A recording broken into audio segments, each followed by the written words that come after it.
Good morning, everyone. I have a book that I'm going to read for you today. It's called Pirate Treasure of the Onyx Dragon. I love pirates, and especially pirate books. This is a very unique book. It's a choose your own adventure. So we're going to read for a little while, and then we're going to come to a point where you get to make the decision on which path we go. I hope you're all ready for this wonderful adventure. Beware and warning. This book is different from any other book. You and you alone are in charge of what happens in this story. There are dangers, choices, adventures, and consequences. You must use all of your numerous talents and much of your enormous intelligence. The wrong decision could end in disaster. But don't despair. At any time, we can go back and make another choice. Alter the path of our story and change the results. The mysterious waters off of San Juan Island may hold surprises and adventures to explore. But even if we do locate the missing ship and the precious cargo, we might not necessarily be able to keep our treasure. Here we go. You and your younger sister Hannah spot your Aunt Lydia at the Seattle-Tacoma International Airport as you exit customs. She's waving her handkerchief in direction and calls, "Yoo-hoo, here I am!" Aunt Lydia is your father's oldest sister. During the school year, you and Hannah live in Egypt, and on weekends, you work on archaeological digs. Although you're young, your knowledge of Egyptian hieroglyphics is a valuable tool on these digs.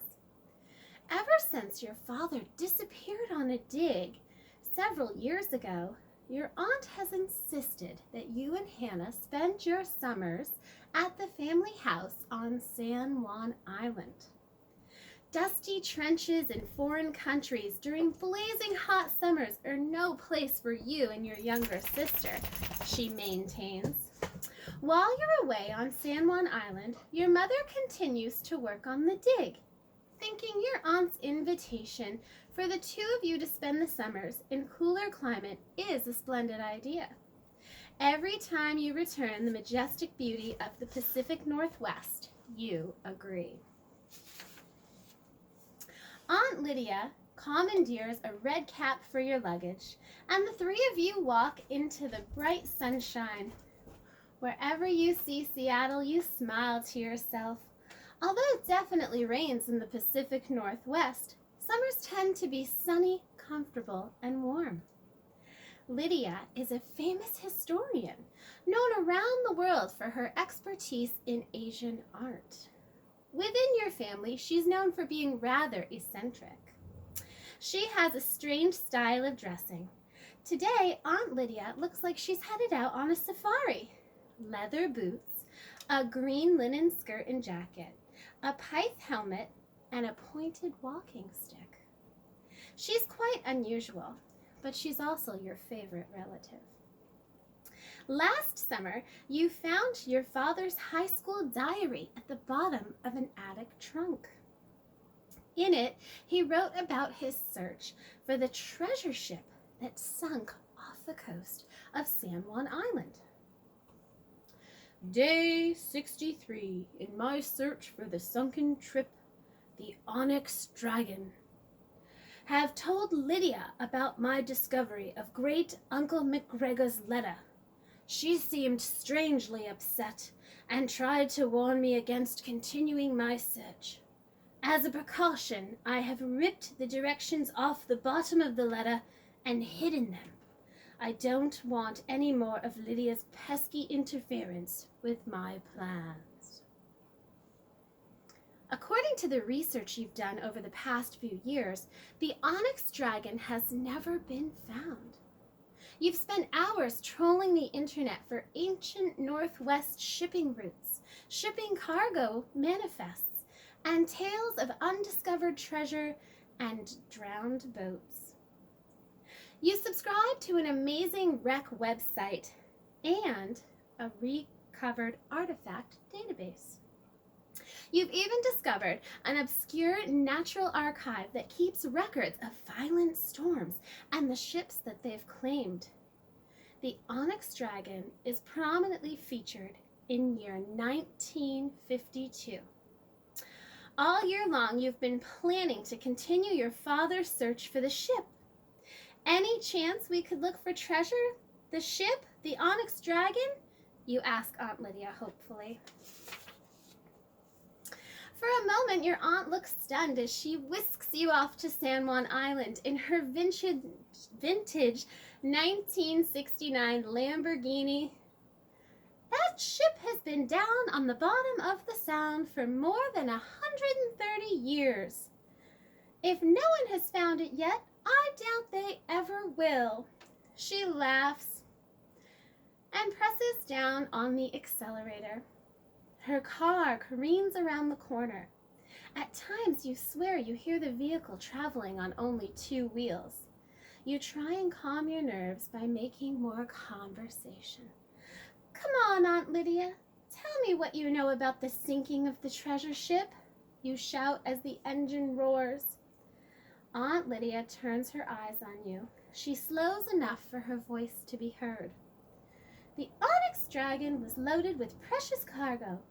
Your great-great-uncle McGregor, the captain, was steering through the Strait of Juan de Fuca.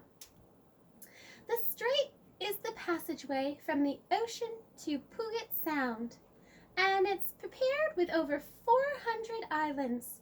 Less than half are visible at high tide. The year was 1852. The ship broke up and sank during a fierce storm. For years, explorers from all over the world have been searching for the Onyx Dragon treasure, without any luck. She paused for a moment. That's all I know. Your gut tells you she's hiding something. Strange you think. Your father's diary made it sound like Aunt Lydia knew a lot more. Sometime this summer, you vow to yourself, I'm going to find out what she's hiding and why. Hannah looks at you, her flaming red hair whipping in the wind. Her eyes twinkle with mischief. That ship's just waiting for us to discover it, she whispers. After another hour, Aunt Lydia's Formula One driving, and one tranquil ferry ride later, you arrive at the family's enormous Victorian home, which Aunt Lydia now holds title to. It's 3 stories high, with gables, turrets, and gingerbread trim. It sits on a bluff overlooking the churning water below. A small boathouse is nested in the grove, the Midoriya trees at the shore. I just love this house, Hannah exclaims, jumping out of the car. It's so big and beautiful, you could get lost in it. Sometimes, Aunt Lydia says, smiling, without even trying. The house seems to hold many mysteries and memories. Wandering through its vast rooms, you feel closer to your father, knowing he spent his childhood summers here. Once again, you feel a sharp hollow in your chest, the way you always feel when you realize how much you miss him. On the 5th day of your visit, while exploring the house with Hannah, you lean against a giant urn in your grandfather's study. Suddenly, the wall next to the urn silently swings open, revealing a short, dark passage. Hannah races down the passage, and quickly you follow. The passage leads to a small room with leather-covered walls. It looks as if nothing in the room has been touched for years. Glancing around, you see shelves of old books, a large oak desk covered in dust, and an ancient navigational telescope propped against the wall. There's an enormous mirror and a gilded frame. This looks like a secret study, Hannah says. One small window looks out over the bay. Furious waves smash against the black rocks below. You run your hand along the mirror's trim. Oh, Hannah, the mirror crashes to the floor. 7 years of bad luck. You pick up the glass and crawl under the desk. You bump your head at the bottom of the desk just as you're about to howl in pain. Whoa, you cry. Look what I just found. 2 sheets of tea-colored paper are pinned to the bottom of the desk. You discover, you unpin the papers, you crawl out and you spread them on the floor. Look at these weird arrows and signs, Hannah says. It looks like it's written in some ancient language.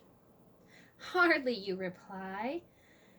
You hold up a piece of the mirror and begin translating the words. Listen to this. Dearest Mariah, I am writing this on my deathbed. There is a family secret that has haunted me for a long time, and I will not take it to my grave. It has to do with my brother McGregor's ship, the Onyx Dragon. On a cold, blustery day in 1852, the vessel had nearly reached its final destination, Seattle. The trip from Shanghai, China had been rough and difficult, and McGregor was anxious that the ship carrying the precious gold and stones, as well as the infamous emerald, the Star of Asia. The treasures had been recovered from the infamous pirate Lucy Morrill, whose craft, the Compass Rose, had been discovered a week earlier on the trip, capsizing and sinking. As McGregor steered the ship through the Strait of Juan de Fuca, a fierce storm blew down from the north. The Onyx Dragon was wrecked in the storm, and everyone on board drowned. The ship was thought to have run aground near. The remainder of the first page had been torn off. Hannah, do you know what this is? This is the letter Dad discovered while searching for the ship. The bottom's ripped off, just like he wrote in his diary. Who wrote the letter? Hannah asked quickly. And who is Mariah? Let's see, you say, thumbing through your father's diary and keeping with you all times. According to the family tree Dad drew, Mariah was McGregor's baby sister. She was only 2 years old when he died in the shipwreck. That means the letter must have been written by McGregor's twin brother, Sean. Read the second page of the letter, Hannah said eagerly. Well, there appears to be 3 clues. There's a map hidden beneath the boathouse near the madrona tree. It was thrown in a bottle from the ship moments before the Onyx Dragon sank. Find the Indian mountain spirit. He witnessed the sinking of the Onyx Dragon from high atop Mount Dallas. He can show you where the ship went down. Watch for the mysterious lights in the night sky every year on the anniversary of the ship's sinking. Discover what they mean, and the treasure will be yours. This is the break we've been waiting for. Which clue should we start with? A, should we search the boathouse? B, should we search for the mountain spirit? Or C, should we search for the mysterious lights? Let me know, and we'll continue tomorrow.